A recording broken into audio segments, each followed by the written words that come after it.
여러분, 지금 미국에서 가장 핫한 쇼핑 장소가 어디일 것 같으세요? 화려한 명품 매장이요?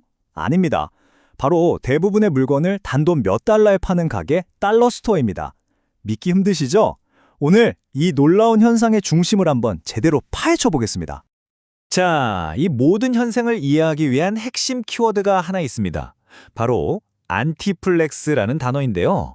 얼마 전까지만 해도 SNS를 켜면 비싼 시계, 명품 가방 자랑하는 플렉스 문화가 대세였잖아요.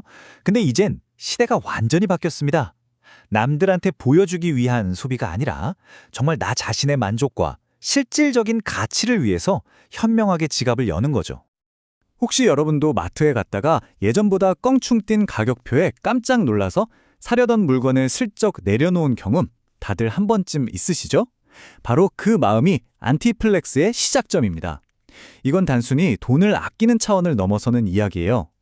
경제가 불안하니까 이제는 모든 소비의 기준이 이게 정말 그만한 가치가 있는가? 이걸 최우선으로 따져보는 아주 똑똑하고 전략적인 소비로의 거대한 전환인 셈입니다.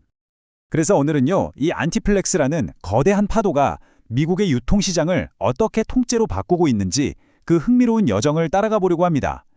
먼저 현재 경제 상황부터 짚어보고 이 상황에서 떠오른 미국판 다이소는 어떤 곳인지, 그리고 모두를 깜짝 놀라게 한 새로운 고객들은 누구인지, 그 결과 얼마나 성장했는지, 마지막으로 이 모든 게 앞으로 뭘 의미하는지 차근차근 살펴보겠습니다.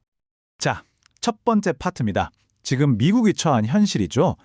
인플레이션이 무려 40년 만에 최고치를 찍으면서 보통 미국 가정들이 식료품 사고, 차에 기름 넣는 이런 기본적인 생활에만 매달 수백 달러를 더 써야 하는 상황이 됐습니다.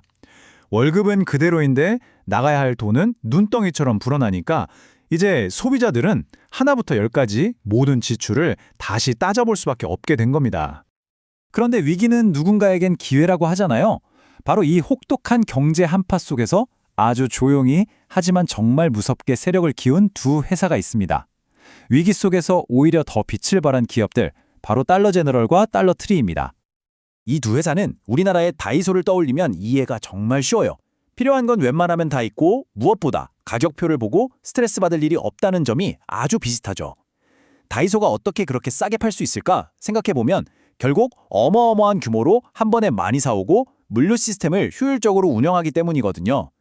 달러제너럴과 달러트리도 똑같습니다. 이런 원리로 가격은 저렴한데 품질은 생각보다 괜찮은 상품들을 쫙 깔아놓고 소비자들을 끌어들이고 있는 거죠. 매장에 직접 가보면요, 정말 없는 게 없습니다. 간단한 냉동식품부터 헬로윈이나 크리스마스 장식품, 학용품, 주방용품까지 말 그대로 우리 일상에 필요한 모든 걸 다 판다고 보시면 돼요. 특히 코스트코처럼 막 대용량으로 파는 게 아니라 1인 가구나 작은 가족에게 딱 맞는 소포장 제품이 많다는 게 정말 큰 장점입니다. 부담 없이 필요할 때마다 들러서 사기 편한 거죠. 이들의 사업 모델이 얼마나 강력한지는 이 숫자 하나가 다 말해줍니다. 달러트리의 한 분기 매출 중에서 무려 85%가 2달러, 우리 돈으로 채 3,000원도 안 되는 상품들에서 나왔다고 해요. 이거 정말 놀랍지 않나요? 이건 그냥 싸게 판다는 수준이 아니에요. 싸게 많이 파는 박리담의 전략이 극한으로 성공했을 때 어떤 파괴력을 갖는지, 그 누구도 따라올 수 없는 가격 경쟁력의 비밀을 이 숫자가 보여주고 있는 겁니다. 그런데 바로 여기서부터 이야기는 정말 아무도 예상하지 못했던 방향으로 흘러갑니다. 달러 스토어는 돈 없는 사람들만 가는 곳 아니야? 하는 이 오래된 편견을 그냥 한 방에 깨부수는 아주 흥미로운 반전이 시작되거든요. 도대체 이 힘든 시기에 달러 스토어로 새롭게 찾아온 수백만 명의 사람들, 과연 어떤 사람들이었을까요? 달러트리의 CEO가 최근 실적을 발표하면서 이런 말을 했습니다. 무려 300만 가구의 새로운 고객이 생겼다고요? 300만 가구, 이게 어느 정도냐면 우리나라의 대도시 하나, 예를 들어 부산시 전체 인구와 맞먹는 사람들이 갑자기 나 이제부터 달러 스토어 갈래 하고 마음을 바꿨다는 뜻입니다. 어마어마하죠. 그런데 진짜 세상을 뒤집어 놓은 사실은 바로 이겁니다. 믿기 힘드시겠지만 이 새롭게 유입된 고객의 60%가 연간 소득 10만 달러, 우리 돈으로 약 1억 3천만 원 이상을 버는 고소득층이었다는 거예요. 잠깐만요, 뭐라고요? 네, 맞습니다. 좋은 차 타고 좋은 집에 사는 사람들이 갑자기 달러 스토어를 향하고 있다는 겁니다. 이건 그냥 신기한 통계가 아니라 미국 소비 시장의 판 자체가 흔들리고 있다는 강력한 신호탄인 거죠. 그리고 이건 달러 트리만의 현상이 아니었습니다. 경쟁사인 달러 제너럴 CEO도 똑같은 말을 했어요. 자기네 성장도 특히 고소득층 고객들이 이끌었다고요. 이건 우연이 아니라는 뜻이죠. 이제 소득 수준과 상관없이 미국인 모두가 가치 소비를 최우선으로 생각하는 거대한 트렌드가 만들어졌다는 명백한 증거입니다. 부자들도 이젠 똑같은 물건이라면 한 푼이라도 더 저렴하게 살 수 있는 곳을 적극적으로 찾아다니기 시작했다는 겁니다.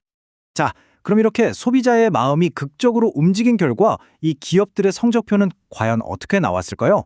지금부터는 거짓말을 하지 않는 숫자를 통해서 그 엄청난 결과를 직접 한번 확인해 보시죠. 고소득층의 유입은 곧바로 매출의 폭발적인 성장으로 나타났습니다. 달러 제너럴은 4.6%, 달러 트리는 무려 9.4%라는 정말 기록적인 성장률을 보여줬어요. 다른 많은 기업들이 경기 안 좋다고 아우성칠 때 이들은 오히려 이 위기를 자양분 삼아서 더 크고 강하게 성장한 겁니다. 이 성장률이 만들어낸 결과는 정말 엄청납니다. 달러 제너럴 같은 경우 단 3개월 한 분기에만 106억 달러를 벌어들였어요. 우리 돈으로 환산하면 약 14조 원이 넘는 돈입니다. 14조 원. 이게 웬만한 작은 나라의 1년 국가 예산을 훌쩍 뛰어넘는 그야말로 천문학적인 금액입니다. 그리고 우리가 진짜 주목해야 할 가장 중요한 숫자가 바로 이겁니다.